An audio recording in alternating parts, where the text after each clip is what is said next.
Good morning, Chairman. We're now live. Good morning. Thank you. Thank you for that. I just have to go through the formal announcements at the beginning of this because this is a separate meeting. So if you bear with me, I have to go through the formalities, I'm afraid, on this one. So welcome to the formal meeting of the Children and Young People Scrutiny Committee for the 21st of October 22. My name is Councillor Rob Kendrick and I'm Chairman of the committee. Welcome to all members and officers present today, attending both here in the Council Chamber and on Teams. The video feed of this meeting is being broadcast live via the County Council website. And I'd also like to welcome members of the press and public who are watching our meeting online today. I'd like to welcome Councillor Stephen Rowe, Executive Support Councillor for Children's Services, Community Safety and Procurement, who is attending today on behalf of Councillor Mrs Bradwell. Welcome also to the following senior officers from Children's Services: Heather Sandy, Executive Director, Children's Services; Martin Smith, Assistant Director, Children's Education; Linda Dennett, Assistant Director, Children's Health and Commissioning; and Tara Jones, Interim Director, Children's Safeguarding. I'd like to begin with the customary health and safety announcement. There's no fire drill planned this morning. In the event of the fire alarm sounding, we need to leave the council chamber through the rear doors and leave the building through the reception into the front car park. Then we need to wait for further instructions. Can I please remind everyone to ensure their mobiles and other devices are on silent. Also, when invited to speak, can you please ensure you switch your microphone on, otherwise those attending the meeting via Teams and members of the press and public listening online will not be able to hear you. And please be aware to speak directly into your microphone. If you wish to raise a question during the course of the meeting, please raise your hand. My Vice Chairman, Councillor William Gray, will make a note of those who wish to speak. So we can now move on to the business of the agenda for this meeting. Item 1 is apologies for absence replacement members. Thomas, do we have any apologies for this meeting? Thank you, Chairman. We have apologies from Councillor Whittington, Councillor Mrs Bradwell, Megan Matchin and Joe Kavanagh. Thank you. Thank you very much. Item 2, declarations of members' interests. Members of the committee are reminded that they only need to declare any relevant interests which have not been declared on their declaration of pecuniary interest form. Do any members wish to declare an interest? None. Thank you. We now move on to announcements by the Chairman, Executive Councillors and Chief Officers. Firstly, my announcements. Today's meeting would have been the last one for Ms Alex Sayer, one of our parent governor representatives, as her current term of office ends on the 2nd of November this year. On behalf of the committee, I'd like to record our thanks to Alex for her time, involvement and valuable contributions while on the committee over the past 4 years. An election process for the parent governor representative for the next 4-year period will be commencing shortly. Executive Councillor announcements. Are there any Executive Councillor announcements from Councillor Stephen Rowe on behalf of Mrs Bradwell? No, thank you very much. Thank you. Chief Officer announcements. Are there any Chief Officer announcements from Heather Sandy? No, thank you, Chairman. Thank you. Thank you very much. We now move on to item 4 of the agenda, Children in Care and Care Leaver Strategy. Now, this item is for pre-decision scrutiny prior to a decision by the Executive on the 1st of November. I'd like to welcome Andrew Morris, Corporate Parenting Manager, who's attending today to present this report. Now, members may recall that there was an informal information session with Andy yesterday regarding the draft strategy at the end of August. So over to you, Andy. Yeah, good morning, everybody. Thank you, Chair. I'll keep this very brief because I think this has been, the strategy has been well socialised, and I've had lots of kind of online and one-to-one kind of meetings and events with members and officers around the county. But Lincolnshire is really proud of our excellent services we provide to our children in care and our care leavers. And as an outstanding authority, we still know there's more that can be done to deliver an outstanding service to our children in care and care leavers. And the strategy, together with the Children in Care Transformation Programme, represents our joint commitment and ambition to provide the best care and support we can. The strategy is underpinned by the vision set out in the Council's corporate plan, which ensures that the outcome for children in care and care leavers remains a really high priority for the Council's business. But we all need to identify what we need to continue doing across every part of the child's journey to prevent escalation and a need to improve outcomes. And this strategy is key to achieving those goals. Just to take you through very briefly, the strategy sets out 6 priority areas that we as a corporate parent need to commit to so we can realise our ambition for all of our children. The strategy was attached as appendices, and this is, as you say, it's due to go to executive on the 1st of November. And just to reassure members that how the strategy appears as the attached appendix is a rough form, that the wording is exactly as it will be, but it's been designed by a company to make it look presentable and ready for public consumption. So the design of it will improve, but the actual content is as agreed by the engagement process so far. It's been through our corporate parenting panel, it's been to many meetings with elected members, children in care, care leavers, it's been to the Safeguarding Children's Partnership. So we've kept this a wide and varied consultation process. And the 6 key areas, just to quickly touch on, are support to remain with family, stability and permanence, as we discussed in the training event the other day, build not break relationships, learning and aspirations, healthy and resilient, and the importance of safe and suitable accommodation for all of our children. So the strategy is attached. I hope everybody's had opportunity to consider the strategy, and it's been widely discussed over the last few months. And I'll leave it there for any comments, questions, and before it goes to executive on the 1st of November. Thank you. Thank you, Andrew. I should perhaps just mention that the executive report published on the agenda has references to looked after children, instead of children in care, which is the preferred term we use in the council. And if I recall correctly, that came out of discussions with children who are in care, and that's the preferred term that they suggested. The executive report has since been amended so that all references to looked after children have been replaced by children in care for its publication on the executive's agenda for the November the 1st meeting. So thanks, Andy, for your presentation. I'd like to invite members of the committee to make comments and ask questions. Do we have any comments and questions indicated? No one indicating, Mr. Chairman. I'm taken aback. You're normally so good at coming forward with this. Heather, you wish to make a comment? Just to say, I think what Andy said at the beginning was very true. The committee have been well socialised with this. It's been through the corporate parenting committee. Some members have had one-to-one discussions, so I think it has been well socialised. Yes, thanks very much. So if we have no questions or comments at this stage, I would suggest that we look at the actions required of us, which are we've been invited to consider the attached report and to determine whether the committee supports the recommendation to the executive as set out in the report, and secondly, agree any additional comments to be passed to the executive in relation to this item, which in this instance this morning, obviously, we haven't. The recommendation to the executive is set out on page 7 of the agenda pack, and the comments in the committee's discussion would have been recorded by Tracy and would have been forwarded to the executive in this instance. I therefore propose that we support the recommendation. Can I have a seconder? Councillor Sear, thank you very much. We'll vote on this item. You are voting whether you support the recommendation to the executive and agree to provide the additional comments to the executive. All those in favour, please show. Any against? No. Any abstentions? No. Thank you. That is supported. Thank you very much. We now move on to item 5, Building Communities for Specialist Provision Together in Lincolnshire Progress Update. This item sets out an update on the Building Communities of Specialist Provision strategy for year 4 of implementation, and I'd like to welcome Eileen McMorrow, Programme Manager, Special School Strategy, and Dave Pennington, Head of Property Development, who are attending today to present the report and provide a presentation. Also welcome to Terry Marshall, Senior Project Manager, Corporate Property, and Sheridan Dodsworth, Head of Special Education Needs and Disabilities, who are also in attendance to help answer questions.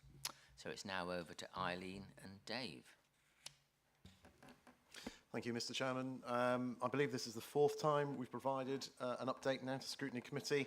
So on the basis that the committee are familiar with the programme and the report as submitted, I will just highlight some brief details. Tracy, I don't know if the presentation is working. If it is, excellent. If we could just go to slide 2, that would be fantastic. I'd just like to show the committee some photographs of our completed schemes.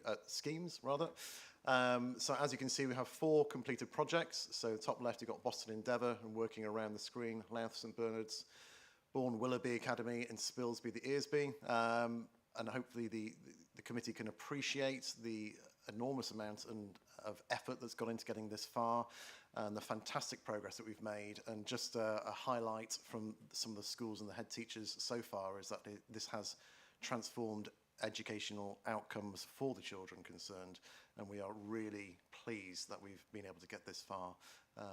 If you can move on to the next slide, please, Tracy. The next 4 schemes you'll see are in construction currently. So again, starting with Spalding Tulip Academy, got a drone shot of Lincoln St Christopher's Primary School. That, I'm going to whisper it, but we're ahead of scheme on that one, but I'm not going to say that officially, so to speak. But we are, that project is going exceptionally well. We are really pleased with how the primary school is being delivered on site. Horncastle St Lawrence, this committee scrutinised a paper in July this year. Again, that project is also going particularly well. And just you've got an artist's impression on the bottom right of St Christopher's Primary School as well. So again, hopefully the committee can appreciate the vast amount of work that's ongoing. If you could move on to the next slide, please, Tracy. And a couple of the upcoming projects, we will be moving to St Christopher's Secondary School, which is a separate site to the primary school. That's off Highcombe Road in the south of Lincoln. And again, some architects' impressions of how that will look. And we'll also be coming to committee in the near future with Gosperton House Academy as well, and Lincoln St Francis School. So that's a very quick whistle-stop tour and overview of the programme and progress so far. I'll just pull out a couple of points from the paper for your attention. I'll just refer you to page 60, which has a table on it showing the inflationary graph. I know this is something that has interested the committee previously. How are we coping with the inflationary pressures? That data you'll see on that graph has been lifted from the Department of Business, Energy and Industrial Strategy, and it shows, it marks the inflationary trends within the construction industry. It's the latest data we've been able to pull out, which we weren't able to put in the paper just because it's recently been released, shows that the inflationary pressures are reducing slightly. So it would appear that the heat is being taken out of the market. And the next obvious question which would lead on to that is, in terms of the inflationary pressure, how have we managed to account for that within the budget? Well, actually, if you refer to page 61, you can see that we have taken into account the inflationary pressure, and the budget has been moved from just over 87 million to a revised bottom line of 101.8. Fortunately, this programme is fully funded. The Department for Education has given us additional settlements, which has met the inflationary gap and pressures within the overall SEND programme. So there is no need for us to find additional funding from the County Council or the Department for Education. We've also got 2 schemes outstanding which haven't started on site yet, Lincoln St Francis and Gosperton. And just to provide the committee with some reassurance around that, we have already built into those schemes the inflationary pressures as indicated on the graph on page 61.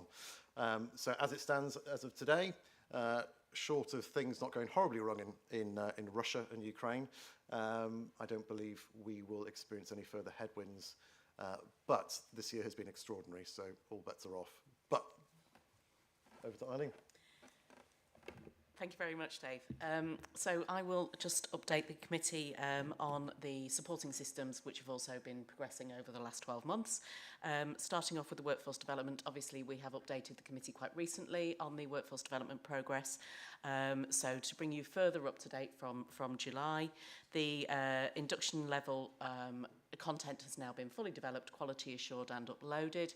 So we are optimistic that that will be live during October half term, and our special schools will be able to start playing with the system and accessing the resources and the training resources which will be available, and hopefully provide some feedback to the provider and to ourselves. The tier 1 content has been fully developed and is in a quality assurance process as we stand, a rigorous quality assurance process, because obviously it's really important that where we are signposting, that we're signposting to high quality training and resources, and also services that are also still in existence because it's a moving field, so keeping up to date. And the tier 2 content, which is obviously the much more intensive content for the more for those members of staff who are working on a daily basis with children and young people with SEND, that's in development, and our authors are currently beavering away on that. Regular updates are being provided through leadership briefings to both our special schools and our mainstream schools, and we have conducted the second contract management meeting with the providers, and all is going well. Everything is ragged green as it currently stands, so that's all going well. And we've had reassurance recently from our providers that they are working closely with Bishop Grotest and Lincoln University around supporting future teacher training, so that we would look at maybe potential accreditation of the programme to ensure that anyone coming through the system and coming through to be teachers in Lincolnshire are all fully qualified and fully averse on SEND.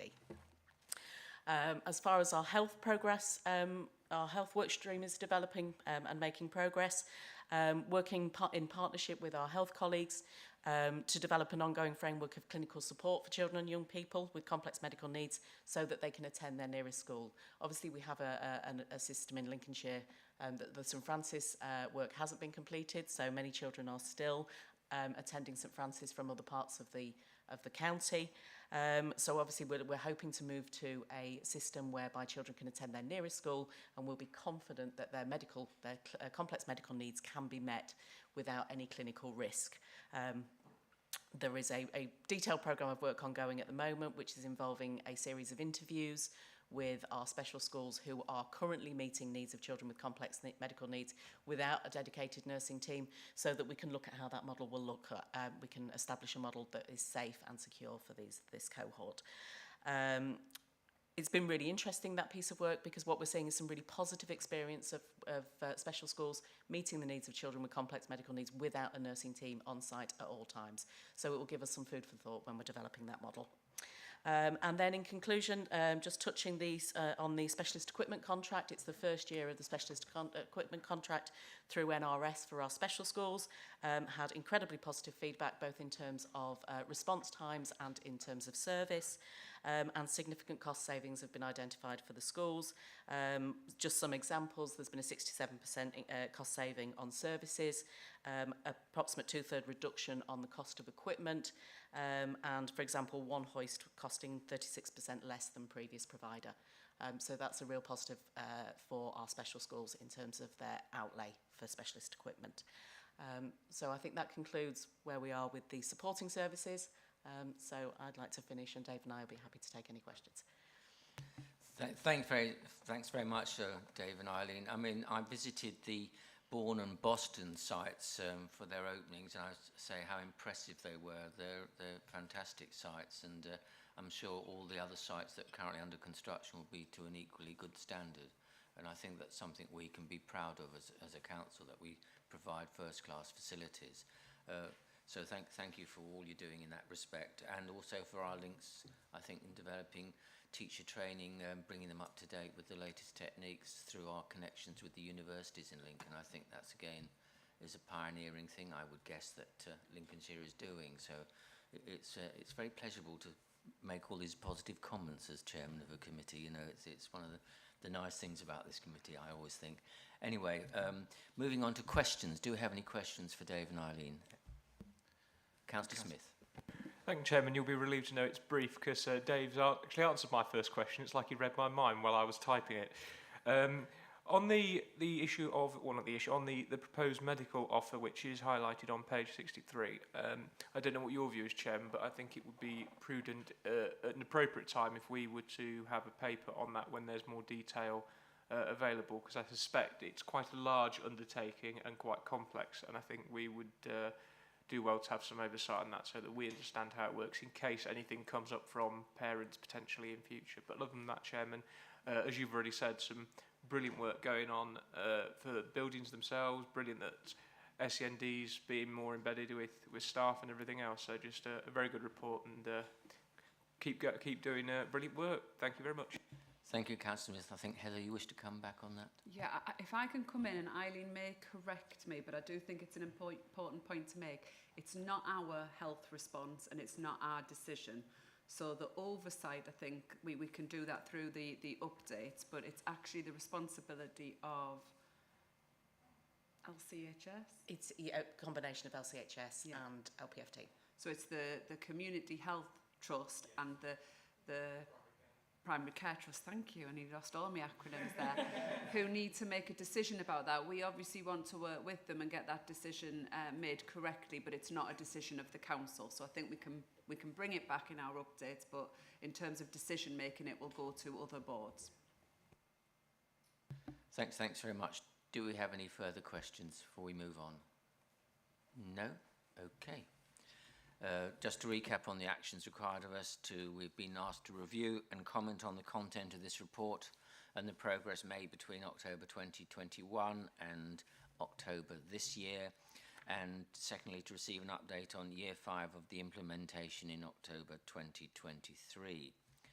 I therefore propose that the committee has reviewed the report and is satisfied with the progress made since October 2021, and that we receive an update on Year 5 of the implementation at our meeting in October next year. And I think one or two comments have been made, which I'm sure have been noted. Can you please raise your hand if you agree with that proposal?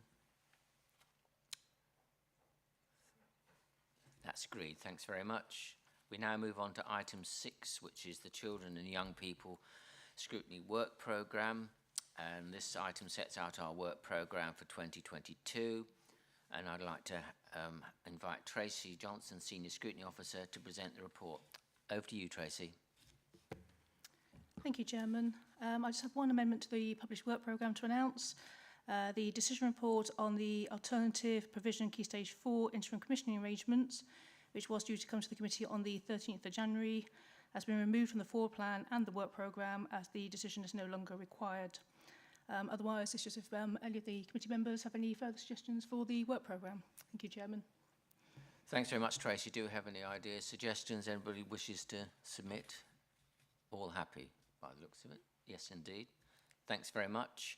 Again, we've just been required to review and agree the work programme as set out and highlight for discussion any additional items, but I think from what I can see, we're all happy with the way it's progressing. I therefore propose that the work programme is agreed. If you'd like to raise your hand to indicate your support, please. Thanks very much. That's been noted and agreed. Thank you. We now move on to item 7, consideration of exempt information. Item 8 on the agenda contains exempt information, and we will now need to vote on whether we go into private session. I therefore propose the following motion. Councillor Matthews. You're getting ahead of the game. He's on the ball today. I therefore propose the following motion, that under section 100A, brackets 4 of the Local Government Act 1972, the public and press be excluded from the meeting for the following item of business on the grounds that it involves the likely disclosure of exempt information as defined in paragraph 3 of part 1 of Schedule 12A of the Act. Do I have a seconder? Councillor Matthews. We will now vote on this motion. You are voting whether you support the motion to exclude the press and public for the remainder of the meeting. All those in favour, please raise your hand. Any against? Any abstentions? That's agreed. Now we'll have a brief pause whilst the video stream is switched off.